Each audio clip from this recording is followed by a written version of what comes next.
I see a lot of these motivational speakers telling you what you need to do and how you have to go out there and grab life and don't be afraid and go to the mountain. And when you get to that mountain, build another mountain and blah, blah, blah.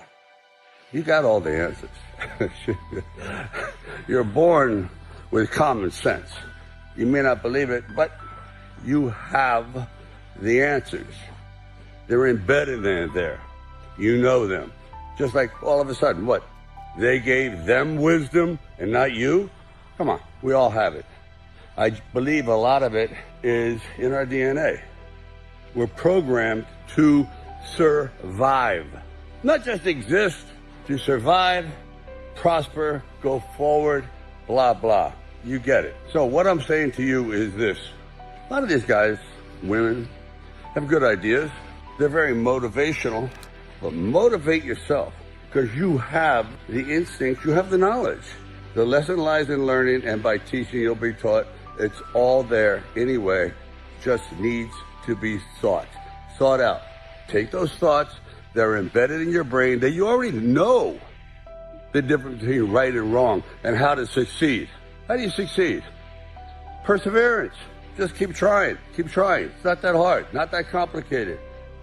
I notice every year people make resolutions and maybe 5% stick.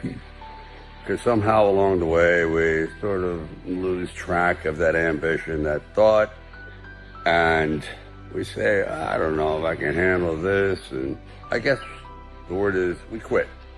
I have, certainly on many times. But sometimes the word quitting gets a bad rap. By that I mean, if you're on the wrong path, you're on the wrong trail, you're going after something and it's just not working, period. It's just not flowing naturally. And you've been at it for a while, you go, I quit. Good. I did. And it opened up 1,000 new doors for me. So sometimes quitting is necessary to find your proper place in the world. By that I mean, in the early 70s, I went to New York with great ambition. Didn't know a person, like 8-9 million people, and me, not one person. And I went there to be an actor. And let me just tell you, that was a bomb out. Man, did I crater. It was not pretty. So rather than completely go back and maybe drive a forklift somewhere, I said, okay, I really do love the film business. I love stories. I love telling stories.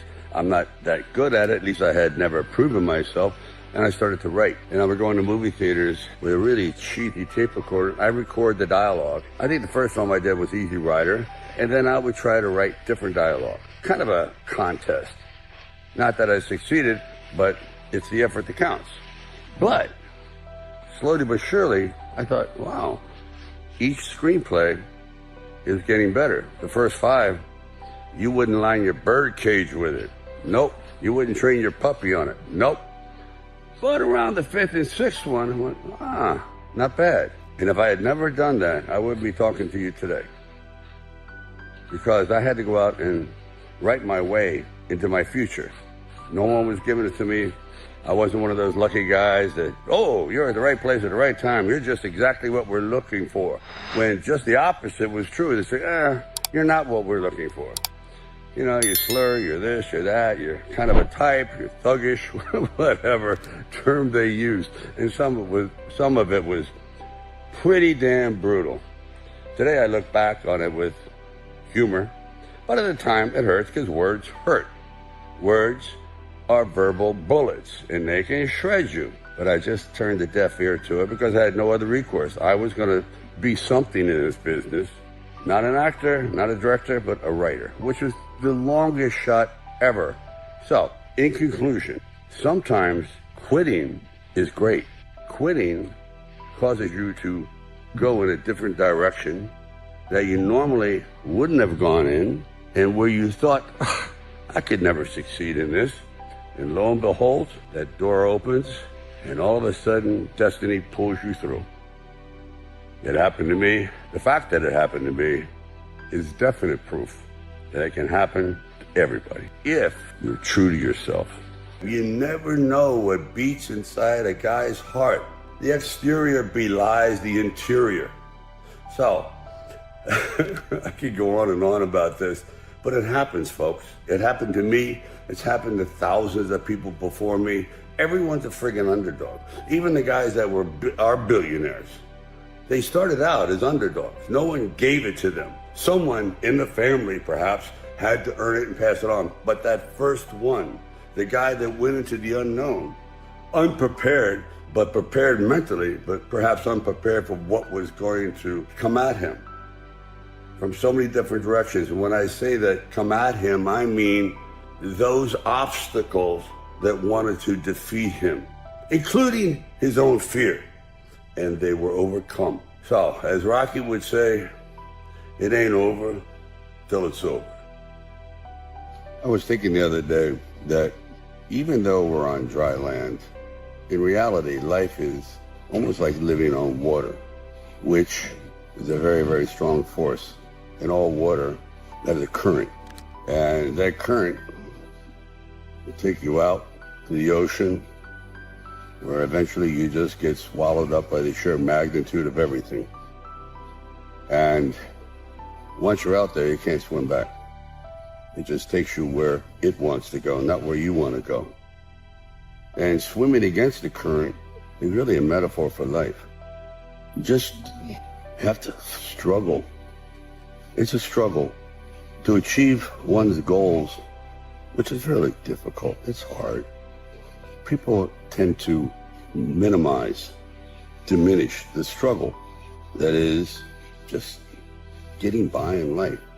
Quite often it's just easy to go with the current, but to be an individual, to feel as though you did your best in the game of life, you got to swim against the current. And boy, it's fatiguing.